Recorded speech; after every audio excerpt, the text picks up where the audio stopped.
Alors, je me présente, je m'appelle Aziz Ferjani, je suis actuellement l'entraîneur de Verrières-le-Buisson en triathlon. Je m'occupe de trois disciplines, la natation, vélo et course à pied. Je suis un maître nageur dans une piscine à Tismons et je prends un groupe universitaire, la natation universitaire à l'université de Leonardo da Vinci.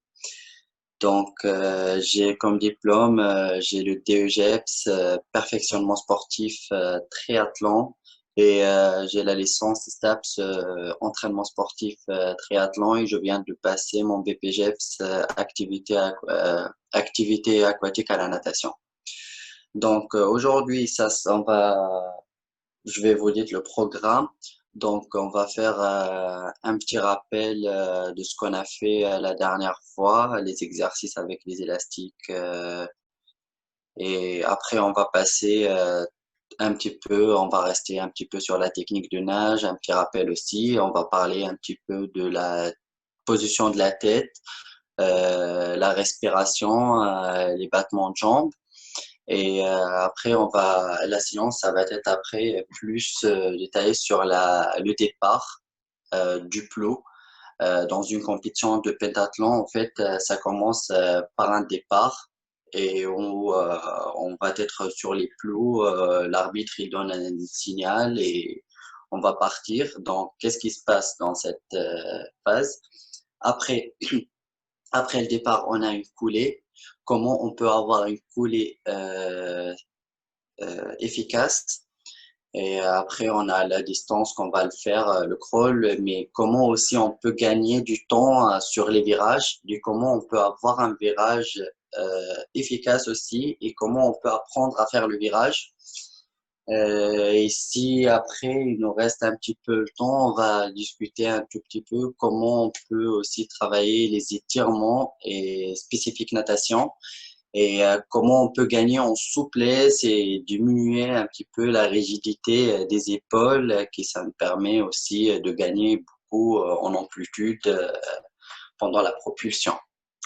Donc, tout d'abord, on va faire comme d'habitude un petit échauffement simple pour chauffer un petit peu les muscles et faire une petite mobilisation articulaire pour qu'on évite les blessures. Donc, on va commencer.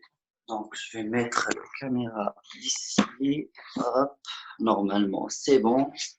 Je vais tourner encore un tout petit peu comme ça. Ouais. Donc, on va partir sur une rotation, hop, des bras. On va faire 15 tours, bras devant. Hop, 5, 6, 7, 8, 9 et 10. Allez, on enchaîne l'autre bras. 1, 2, 3. Toujours le bras, ça passe de l'oreille vers les hanches, elle touche les deux. Hop, et 10. Allez, maintenant en arrière. Hop, toujours les bras tendus. 3, 4, 5, 6, 7, 8, 9 et 10. Hop, allez, on enchaîne l'autre. 1, 2, 3, 5, 6, 7, 8, 9 et 10. Allez, on va tourner un tout petit peu les bras en rotation devant. On va faire 15 rotations dans ce sens. Et 15. Et allez, on change.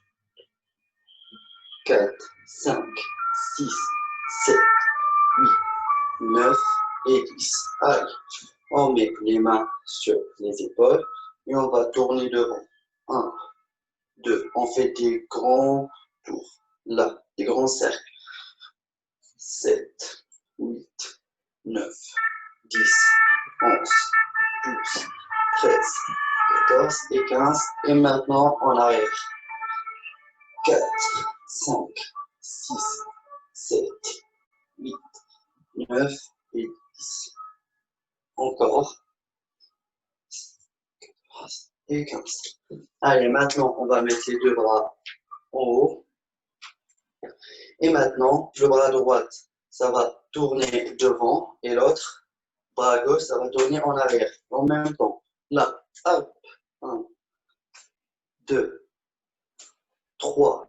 Si on a de difficulté, on laisse les bras devant et on essaie d'être coordonné. Hop, hop, 6, 7, 15 tours.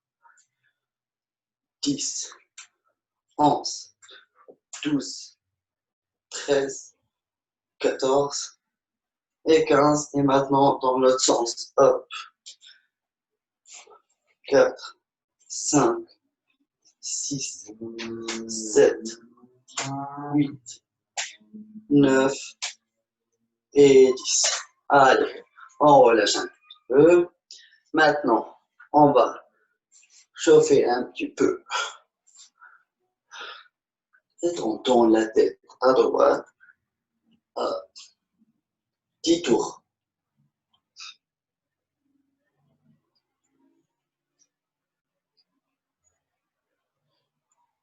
Allez, on tourne de l'autre sens.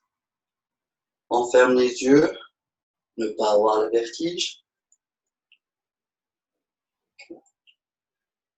6, 7, 8, 9 et 10. Allez, 5 devant et derrière. Devant et en arrière. Doucement. Devant, arrière.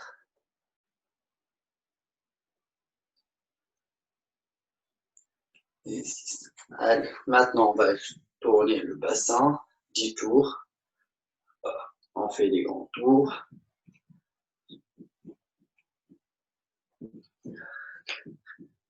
6, 7, 8, 9 et 10. Allez, on change de sens. 2, 3, 4, 5, 6, 7, 8, 9 et 10. Très bien. Maintenant, on va descendre là et on va monter doucement. Hop. 10 fois. 1, 2, 3, 4, 5, 6, 7, 8, 9 et 10. Très bien. Allez, la dernière fois, on a fait des exercices avec les élastiques. Donc, juste, on va faire un petit rappel vite fait. Voilà l'élastique. On attache les élastiques pour qu'on refait ce qu'on a fait vite fait la dernière fois parce qu'il y en a certains qui n'étaient pas là la dernière fois. Donc, on a travaillé plus la phase aquatique. La phase aquatique est composée par 3 phases. La prise d'appui, c'est là. Et après, la phase d'attraction, ce qui se passe de là jusqu'à là. Et après, la phase de poussée, où on pousse jusqu'au bout, où les bras soient tendus. Donc, ce qu'on va faire, on va commencer par la phase d'appui tranquillement, juste pour confort. On va faire juste 5 fois. Donc, on a les 2 bras devant, on ferme, les jambes sont collées, on baisse le dos, on se met à la position horizontale comme on est dans l'eau. Après, le regard vers le bas, la tête en bas, et on a les bras devant et la poignée elle est un petit peu en flex. Donc là où on met les élastiques, et on va faire 5 répétitions de là jusqu'à là. C'est tout.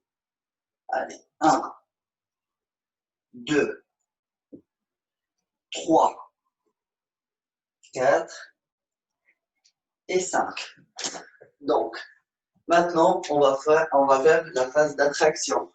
Donc, on est là, on a fini la phase d'appui, et là, de là, on pousse jusqu'à là. Et on va refaire la même chose. Donc, il vaut mieux que les élastiques soient tendus. C'est pas relâché comme ça. Allez, on va faire 5 fois. 1, donc 2, 3, 4. Et la cinquième, on arrête là. Donc, maintenant, on passe à la phase de poussée. Donc, on se baisse devant, on met à la position horizontale, on met les deux mains sous l'ombril et collées. Et là, on va pousser jusqu'au bout. Là. Hop, où les bras soient tendus. On va refaire ça 5 fois. 1, 2, 3, 4 et 5. Maintenant, on a fait aussi crawl avec les élastiques. Donc, on a un petit exercice où on a les deux bras devant et on travaille les 3 faces en même temps, les deux bras simultanés. Et on refait ça 5 fois. 1, 2, 3. Regardez bien, dès que je commence la phase d'appui, on casse un petit peu les coudes. Donc là, c'est pas en fait là où les bras soient tendus. Donc là, on casse un petit peu les coudes et on pousse, on pousse, on pousse, on pousse, on pousse, on pousse. Et là, hop, jusqu'à ce soit tendu. Allez, on va refaire encore une fois. 1, 2, 3, 4 et 5. Donc, on peut faire aussi avec les élastiques les mêmes choses. Le crawl, nage complète. Donc là, attends, j'ai un petit problème avec les élastiques. C'est bon. Donc là, on nage. Le crawl, nage complète. Là.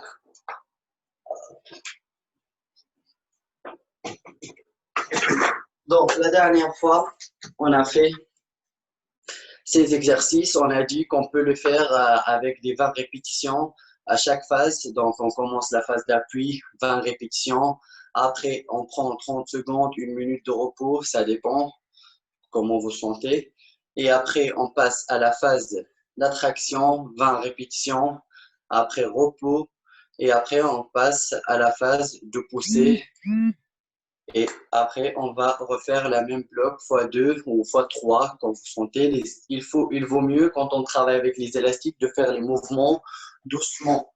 Donc là, hop, et le retour doucement. C'est pas la peine de faire vite. Ça travaille plus les muscles. Et après, on peut passer, faire les 3 faces en même temps, avec les deux bras en même temps, ou les deux bras alternés comme on crawl, là et là. Et sinon, on peut faire le crawl avec les élastiques. Et comme j'ai dit, si vous regardez la vidéo précédente, j'ai dit, il y en a plein d'autres exercices, j'ai montré un peu. Et on peut trouver plein des exercices sur YouTube ou sur Google. Et voilà. Donc maintenant, on va parler un peu de la technique de nage. Donc le crawl, on va commencer d'abord par la position de la tête.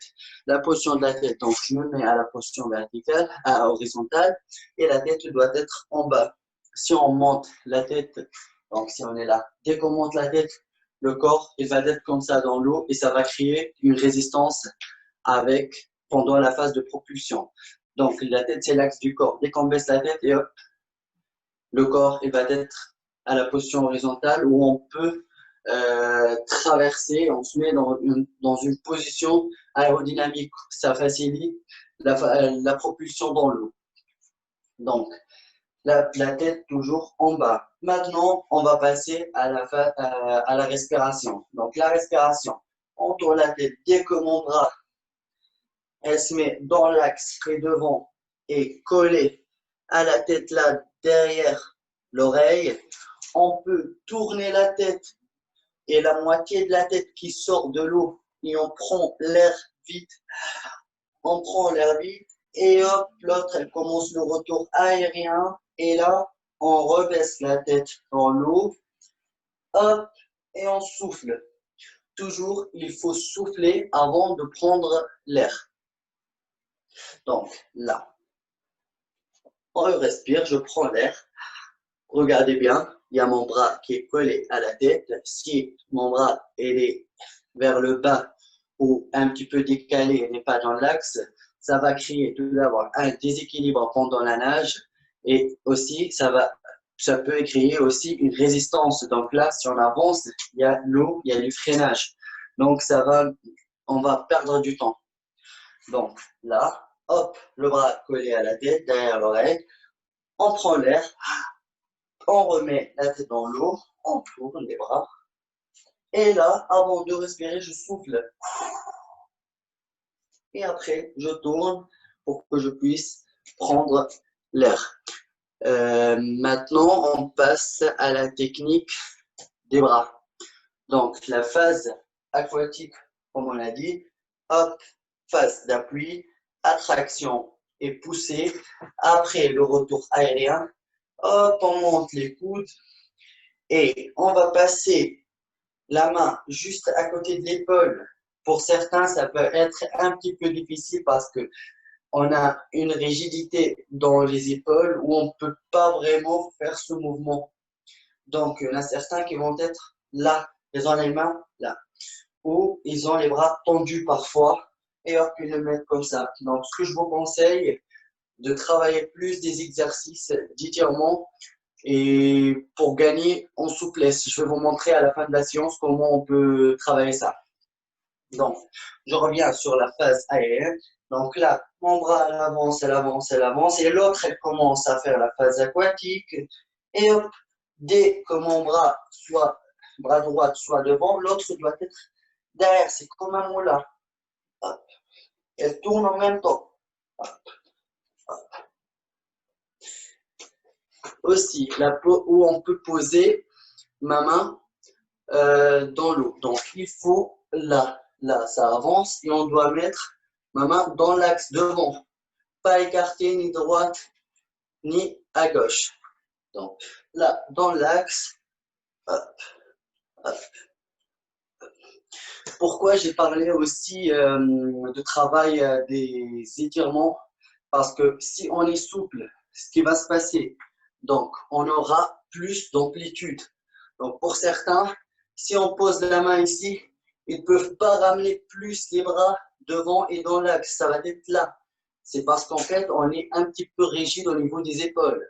Si on travaille plus pour gagner en souplesse, ça nous permet de mettre la main aussi et plus ramener l'épaule vers la tête devant et mettre la bras dans l'axe. Et comme ça, il y a une petite roulis, une petite rotation d'épaule où ça nous permet de chercher un petit peu plus loin pour prendre l'eau et gagner du temps. Donc, regardez, maintenant, je vais faire sans la rotation d'épaule. Donc, on met les bras là.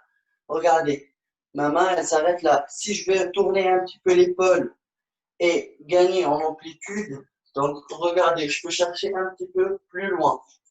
Donc là, hop, hop, hop.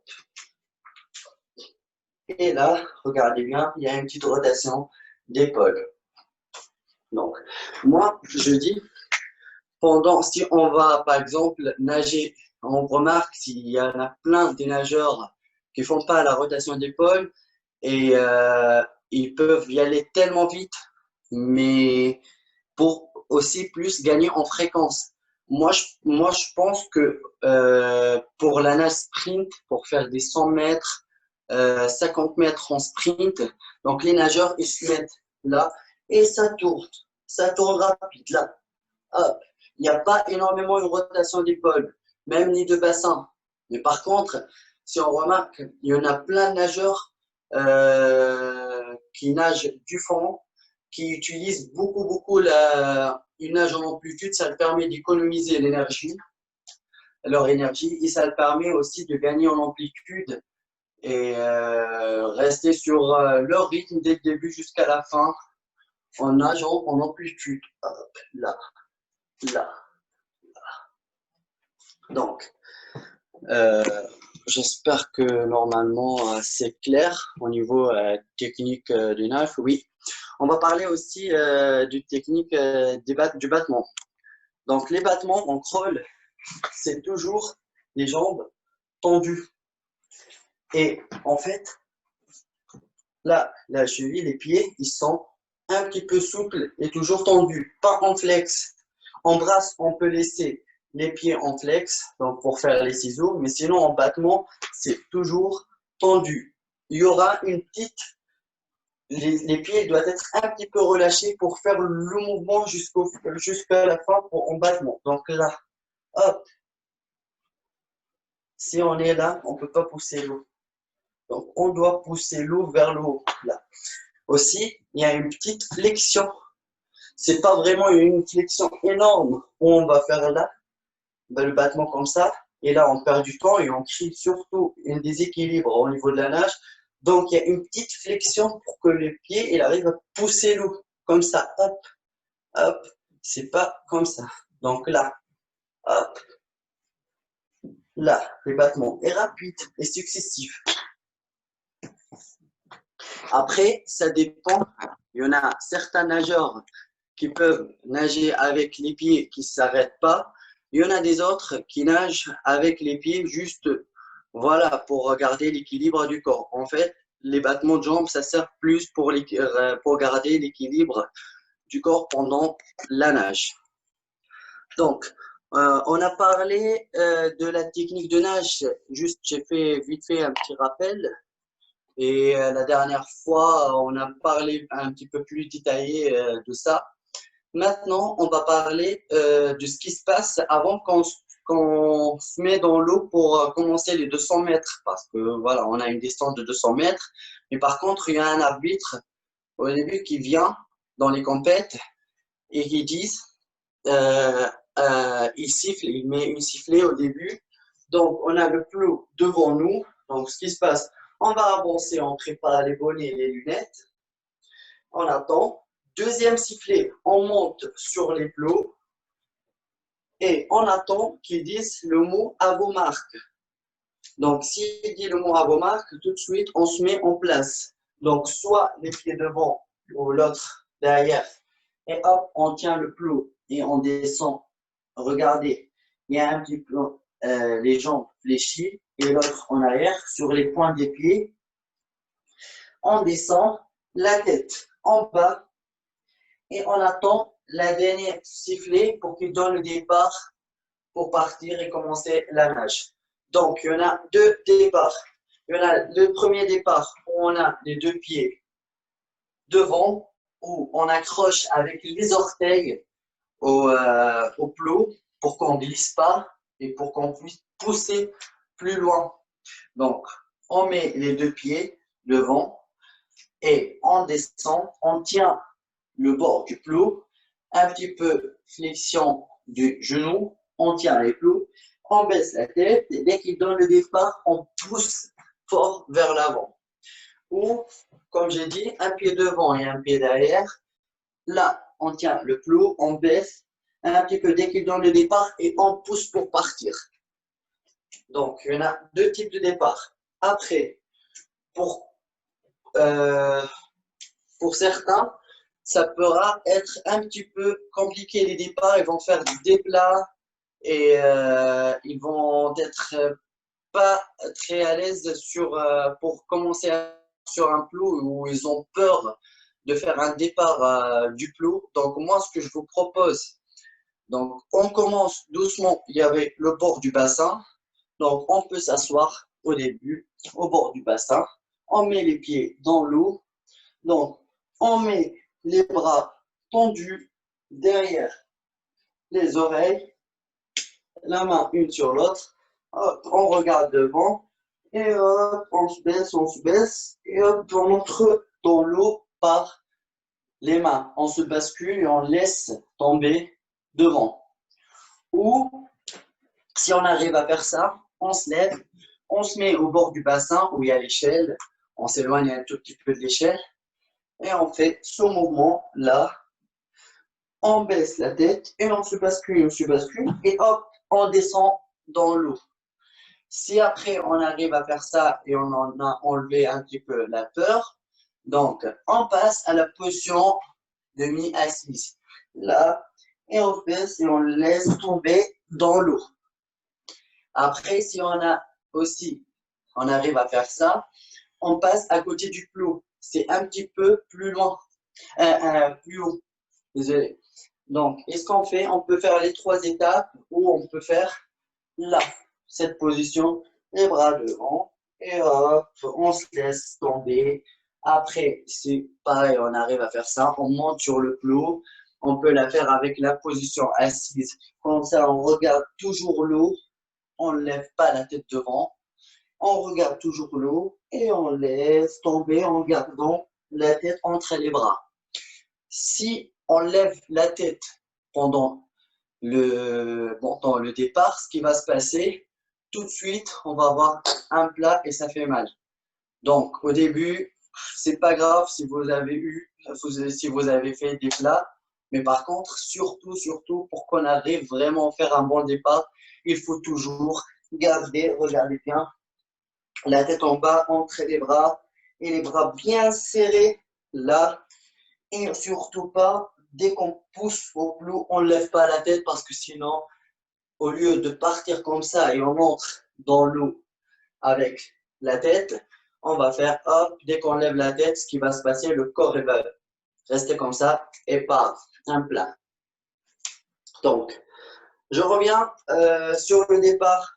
Donc, on fait le départ, on essaie de pousser le plus loin possible pour gagner le temps. Donc, pousser devant et plus loin possible. Après, sur YouTube, vous pouvez regarder des vidéos des nageurs professionnels qui font des départs et ce qu'ils vont faire, ils poussent les bras en bas, ils cherchent avec la tête devant, plus loin. Après, avant qu'ils entrent dans l'eau, ils placent les bras, la tête en bas et tout de suite, le corps, il va faire comme ça. Hop, il va entrer dans l'eau. Tout de suite, après, dès qu'on entre dans l'eau, ce qui va se passer.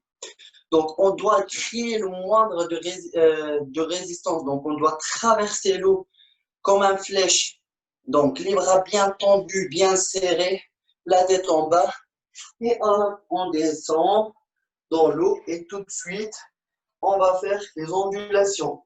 Là, les ondulations. Donc, toujours les bras tendus en,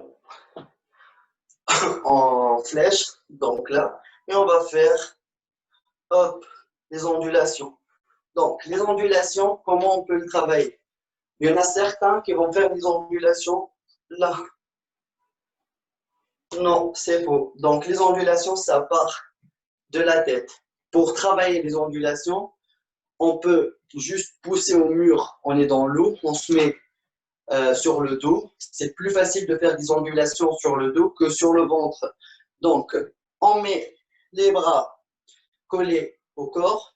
On regarde, on lève le menton, on sort le menton de l'eau, on regarde toujours le plafond. Et on va faire enchaîner des ondulations successives et les ondulations, ça part de la tête vers la poitrine, les hanches, bassin, genoux et ça finit avec un petit coup de tête. Donc là, hop. Donc faire ce mouvement, on peut le faire maintenant, tranquille. Là, faire ce mouvement et toujours en regardant le plafond et le mouvement il doit être successif et rapide. Là, hop. Donc, si on arrive à maîtriser ça, on peut le faire avec les bras tendus. Là, toujours on regarde le plafond. Si on a maîtrisé ça, on peut aussi le faire sur le ventre. Donc, dans l'eau, comme ça, on peut utiliser aussi, c'est beaucoup moins facile, avec les pannes, les zoomers, les petits pannes. Donc, sur le ventre et on va faire la même chose. Toujours, je me montre en position horizontale comme si je suis dans l'eau, mais là, pour la démonstration technique, Donc, je me mets à la position verticale. Donc, et là, hop. Et toujours, ça commence par la tête, poitrine, bassin, genou et fesses. Surtout pas, on ne doit pas faire ça. Comme ça, on ne peut pas avancer et on ne peut pas faire des bonnes ondulations. Donc, on revient sur le départ. Donc, on fait le départ. On cherche le plus loin possible. Placement des bras, tête en bas, on regarde l'eau, on lève pas la tête, on entre dans l'eau, tout de suite, hop, entre. Et là, on fusée, et tout de suite, on enchaîne avec les deux fins. Hop, on va faire 3 ou 4 deux fins successives et rapides. Ça nous permet d'avancer plus vite et gagner du temps que vraiment faire un départ et tout de suite sortir et commencer la nage. Et dès qu'on finit les battements, les deux fins, les ondulations, les 3 ou 4, ça dépend, vous pouvez faire jusqu'à 15 mètres. Normalement, on n'a pas le droit de dépasser les 15 mètres d'ondulation sous l'eau. Donc, si on arrive à sortir au niveau du 15 mètres, il y en a certains nageurs qui le font sur 5 ou 6 ondulations. Avec un bon départ, il arrive à sortir même 3 ondulations. Ils sortent au niveau du 15 mètres. Il y en a certains d'autres qui font beaucoup de ondulations, mais ils avancent plus, ils sont sur place. Et là, il faut savoir et bien gérer en fait la vitesse après le départ et les ondulations qu'on doit le faire. Dès qu'on sent qu'on n'arrive plus à avancer, hop, on sort et on commence la nage. Parce que là, ça devient pas efficace au niveau de la vitesse et on peut perdre du temps. Donc, moi, je vous conseille un bon départ, un bon placement de la tête pendant le départ, les bras en fusée, on entre dans l'eau, on enchaîne avec 2 ondulations, 3, ça dépend de votre maîtrise d'ondulation.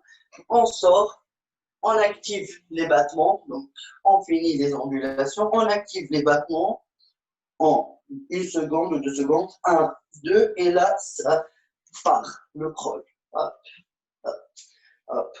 Là, on finit de nager la première longueur dans une piscine 25 mètres ou 50 mètres, parce qu'en pentathlon, on a 200 mètres. Ce qui va se passer, donc si on ne maîtrise pas, je vais passer sur la deuxième partie de la séance, c'est le virage. Donc, si on ne maîtrise pas le virage, ce qui va se passer, donc je vais placer le téléphone là, comme ça je vous montre bien. Voilà, normalement, c'est bon. Donc, si on ne peut pas faire le virage, donc il y en a certains nageurs qui vont toucher le mur, tout de suite ils poussent le mur, ils partent, on crawl. Donc, et si on maîtrise le virage, ce qu'on va faire, hop, ils nagent là, et tout de suite, ils vont faire la culbute, la roulade avant, tournent, ils placent les bras, ils poussent fort au mur, et ça les permet aussi de gagner 1 seconde à 2 secondes, ça dépend. Donc, c'est plus rapide, on touche au mur, on ramène les genoux, on bascule les jambes vers le mur, et on pousse, et hop, et là, on peut perdre du temps. Donc, je vous conseille d'apprendre aussi le virage. Donc, le virage à apprendre, comment on va faire? Au début, si on ne maîtrise pas le virage, on peut se mettre dans l'eau, tranquille, à côté du mur. Hop, on fait des battements en fusée, là, battement, battement, battement. On touche le mur. Dès qu'on touche le mur, on ramène les genoux vers la poitrine. Là, on entre la tête et on fait un petit relâche. Et on peut aussi, sans toucher le mur, on se met dans l'eau, on prend de l'air, comme ça, et tout de suite, on se met en boule, comme ça, et on fait des relades. On enchaîne 2 relades devant et 2 relades derrière, c'est comme vous voulez. Après, si on arrive à maîtriser ça, tout de suite, on met les bras, battement, en fusée, on touche le mur, tout de suite, on ramène les genoux à la poitrine, on entre bien la tête, et hop, on fait notre roulade. Si on arrive à faire ça, et le roulade, le virage, soit dans l'axe pas vraiment sur le côté. On doit faire le virage dans l'axe. Donc, on doit tourner là, dans l'axe. La rotation, ça va être dans l'axe. Après, si on n'arrive pas aussi à faire ça, on peut s'entraîner dehors, hors de l'eau. On peut mettre des tapis, on peut rester à cette position, on met les bras, on montre bien la tête, surtout il ne faut pas laisser la tête devant, on montre bien la tête et on pousse aux jambes. Donc dans l'eau, on a les battements, ça va aider à faire le virage et on pousse et on peut faire des virages hors de l'eau. Si on maîtrise ça, après on essaie dans l'eau et après on va faire un déplacement avant le virage en fusée. On touche le mur avec les mains, tout de suite on fait le virage dans l'axe et après on pousse au mur.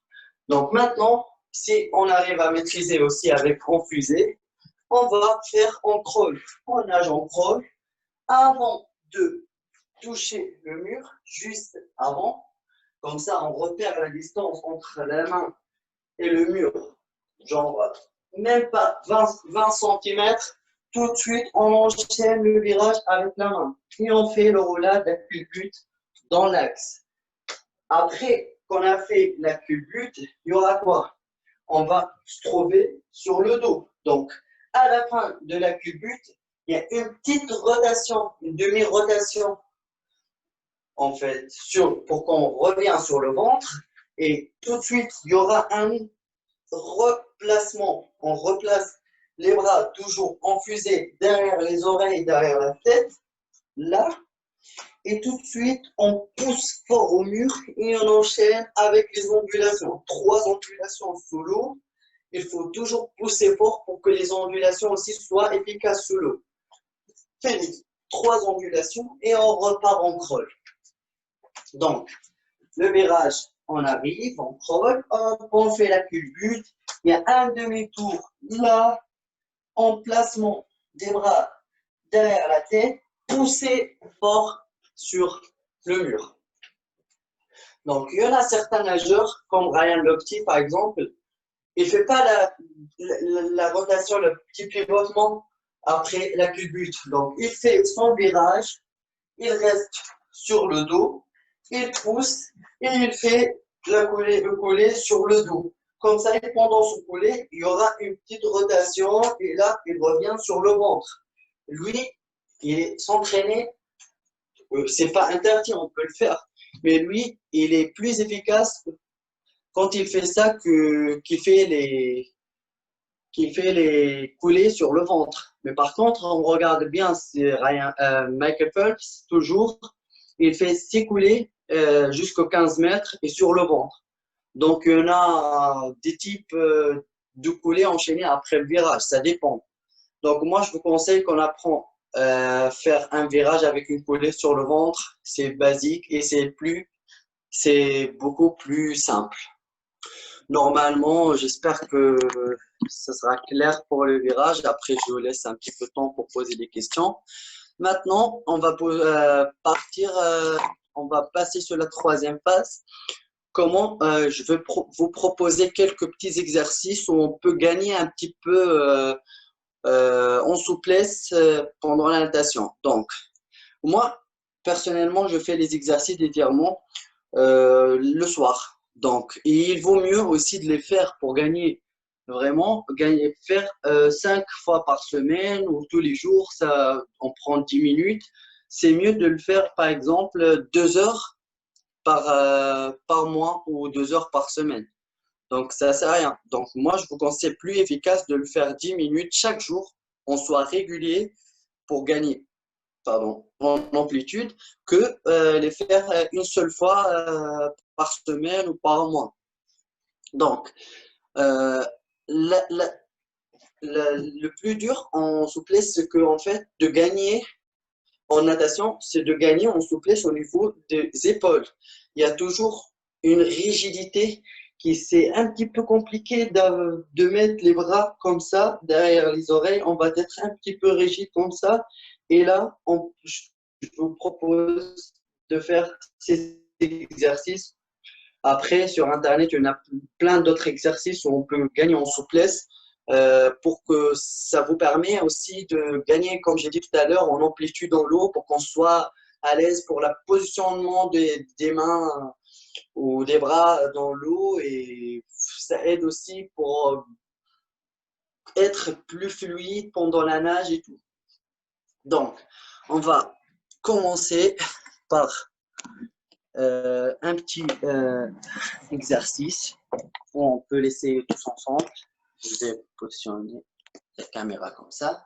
Donc, la première chose, on peut mettre les bras sur le mur, les deux jambes et les deux pieds ils vont coller. Et donc, on va prendre l'air comme ça et on bloque un peu la respiration. Et après, pendant l'expiration, on essaye d'aller pousser le mur et aller là, de chercher un petit peu plus de d'aller un petit peu devant. Donc, il ne faut pas forcer, il faut pas avoir mal au niveau des épaules. Genre, on peut aller tout doucement, tranquillement. Donc, on prend l'air là, on bloque et pendant l'expiration, on essaie de chercher devant et maintenant, on va sentir qu'au niveau des épaules, ça étire. Et on refait ça 5 fois. On inspire, on bloque et l'expiration, on essaye d'aller devant. Après, on peut aussi faire un autre exercice. On place le bras derrière, là, et le bras soit tendu. Et pareil, c'est la même chose. On prend l'air, on bloque et pendant l'expiration, on essaye d'aller vers le mur et ça va étirer au niveau des épaules et au niveau des pets. Et on refait. On bloque la respiration et on essaye d'aller vers le mur. Après, on change de bras, on fait la même chose. Il y a un autre exercice aussi qu'on peut le faire. On écarte un peu les jambes, on met les bras derrière, là, et on prend l'air, on bloque et pendant l'expiration, on baisse et on va aller chercher les bras qui doivent aller le plus loin possible devant. Et toujours les jambes tendues. Et on refait. Là, c'est tranquille. On baisse la tête. On bloque la respiration. Pendant l'expiration, on essaie d'aller loin. Il ne faut pas chercher trop loin pour ne pas avoir trop mal ou blesser l'articulation. On va avoir des blessures au niveau des articulations ou musculaires aussi. Donc, après, vous pouvez regarder aussi sur Internet. Il y en a plein d'exercices aussi où on peut travailler là. Donc, c'est pareil, prendre l'air, on bloque et pendant l'expiration, on essaye de tirer les coudes de le bras inverse, là. Et c'est pareil avec l'autre. Et sinon aussi, on peut faire là et l'autre bras et on doit tenir les deux mains là. Pareil. Et sinon, on peut le faire dans l'autre sens. Il y en a plein d'exercices qu'on peut vraiment les faire pour gagner en souplesse. Juste, je vous conseille de le faire régulièrement et tous les jours. Et vraiment, ça va vous permettre de vraiment gagner au niveau de la technique et être plus à l'aise et plus efficace euh, pendant la propulsion dans l'eau. Donc, normalement, j'espère que la séance, ça vous plaire. Je vous laisse 10 minutes. Voilà, on a encore 10 minutes pour poser des questions et moi, je vais vous répondre. Là. Comment on peut à coup sûr éviter de perdre ses lunettes quand on plonge? Oui. Là, il y en a pas mal des nageurs ou des pentathlètes ou des triathlètes, n'importe, que vraiment, dès le départ, ils font le départ sur le plot. Dès qu'il entre dans l'eau et tout de suite, il y a les lunettes qui partent ou ça tombe vraiment au niveau du cou. Donc, moi, ce que je conseille de faire, en fait, les lunettes, comment on va dire, deux élastiques derrière, donc deux attachements. Il faut les serrer bien avant le départ ou pendant les coupades d'une façon où vous sentez que ça vraiment, c'est pas trop serré au niveau des yeux et ça fait pas mal. D'une façon que ça être, vous êtes à l'aise et, bien mettre en place. Donc, premier élastique doit être là vers le haut et le deuxième doit être un petit peu vers le bas. Et pour mieux bien fixer les lunettes, on peut mettre les lunettes et après on met les bonnets. Et là, on est sûr vraiment que les lunettes, ça part pas. Et aussi, c'est un entraînement aussi. Il faut travailler aussi, faire quelques départs avec des lunettes. Il faut essayer de mettre les lunettes, serrer bien, mettre les bonnets de bain sur les lunettes. Et vous faites ça plusieurs fois et à un moment donné, ça part pas normalement.